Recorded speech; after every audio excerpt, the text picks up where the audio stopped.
Hi students, the topic for the last video of this course is the medieval economy. You remember that I spent a little time talking about the structure of the Roman economy at the beginning of the course and then how that structure changes with the fall of the Roman Empire. After the fall of the Roman Empire, the Roman practice of land tax and infrastructure that had supported long-distance trade collapses. So you have a tax on land that's collected, and the tax enables the Roman Empire to build the infrastructure and to build the army to provide stability. That in turn means that you can carry out long distance trade and make a lot of money because you know that your trading is going to be secure. That ends with the fall of the empire, and instead you have this system of warriors and their leaders, and warriors receive booty and plunder, and that's how their leaders maintain their loyalty. Ordinary people work the land as a way of subsistence farming. So, subsistence farming meaning they grow what they need in order to eat and to survive, but they're not making a profit. Around 900, as we saw with the Mongols, you have the medieval warming period, which benefits the Europeans as well as the Mongols. The average yield increases from 2 to 4, so that means that instead of gaining an average of 2 grains, now modern yields are about 30. And it just shows you the way in which modern agriculture has exploded the amount of food that can be produced. But at the time, this is a big change. You suddenly have double the food that you have before. Inventive landlords moved to a system of a 3-crop rotation instead of 2 crops during the year. So you have a significant increase in food at the same time as you have an increase in peace and stability in Europe. By around 950, Otto has defeated the Magyars, the Vikings have settled, Muslim invasions are no longer really occurring with the same frequency, and so all this contributes to the development of an emerging medieval economy. More food, greater peace, monastic support for agriculture, the Cluniac monasteries, the spread of monasteries means that you have successful farms in these areas as well. They pioneer new agricultural technology, lighter plows and water mills. These are developed by monks during this period. The monks also increase the amount of land that's under cultivation, a process called land reclamation. It means that the monks are seeking out land that no one wants because they want to live these lives of toughness and difficulty and work. They're taking land that no one else wants and they're working on it to turn it into productive farmland and increase the amount of land under cultivation. And so by around 1050 or so, we start to see a more cohesive medieval economy. This increase in population, this increase in peace and stability, this increase in the amount of food that's being produced means that you have more surpluses and more security. And this leads to the development of towns, initially market towns, where people exchange their surpluses. Then these towns also become centers where artisans live. Artisans who can work with wood, who can make the tools that you need for your farm, who can repair your plow, they start to establish themselves as professionals in these towns as well. And eventually, after that, merchants and trade. And I love this map down here that shows you the type of trade that's emerging during this period in the Middle Ages. And now we start to have long distance trade. This area called the Champaign Valley is especially important in connecting goods that are coming from Northern Europe with goods that are coming from the Mediterranean and from Southern Europe. So merchants now have population centers in order to sell their wares, in order to sell the products that they're selling. This enables them to trade with greater security in a more stable political environment and to make a profit, and it becomes a virtuous circle. The more the merchants are successful, the more the economy is successful as well. Most cities were still unplanned. In Italy, old Roman cities remained and were rebuilt, but were rebuilt in a medieval style. These cities would have walls. The walls were very important. It was a more stable society, but there was still a lot of conflict and instability. So you need the protection of the walls. There would be a marketplace. There would be churches, and generally they would be situated near a waterway to provide them with drinking water and cleaning water.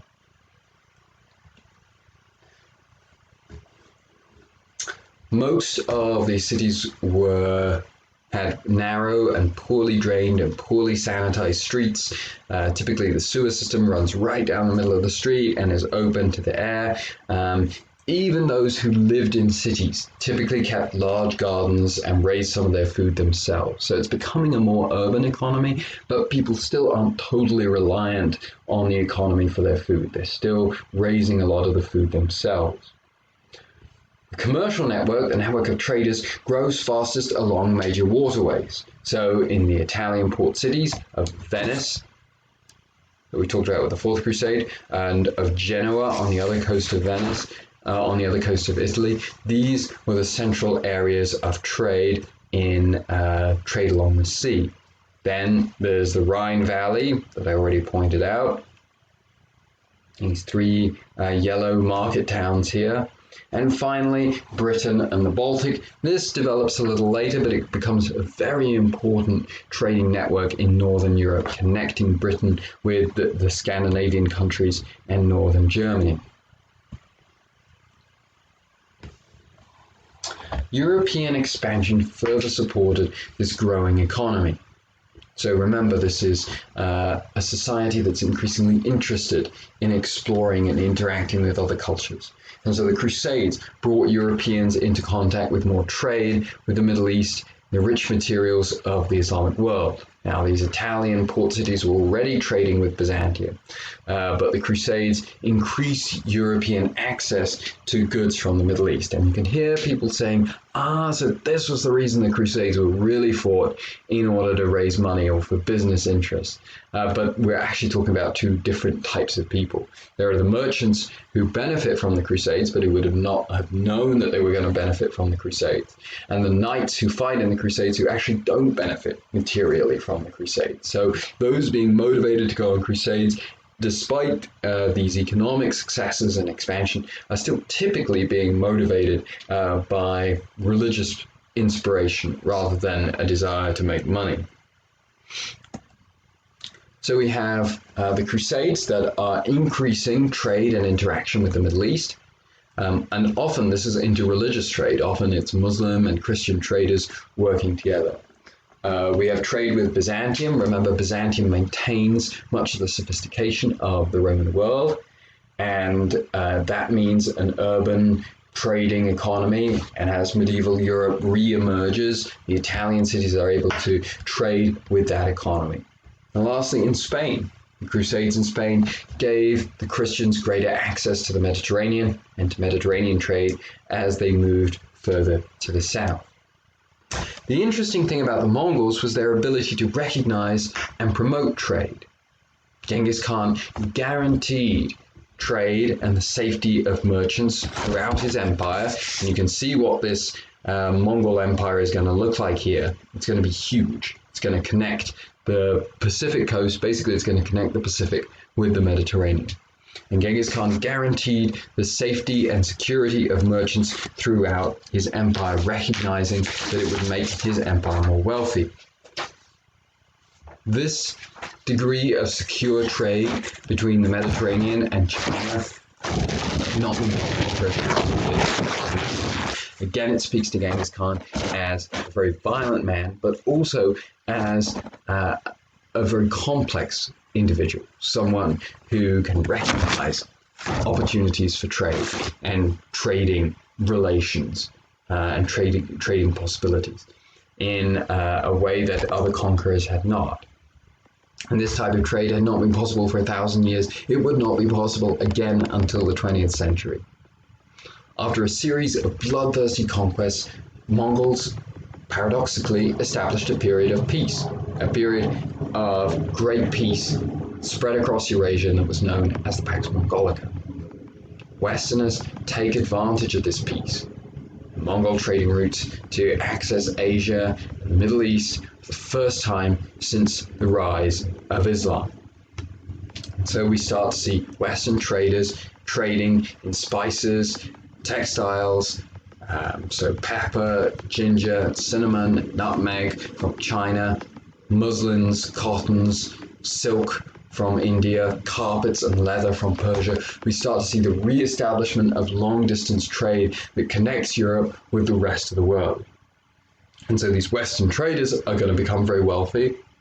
The Mongol Empire also benefits from the trade that's taking place within its borders.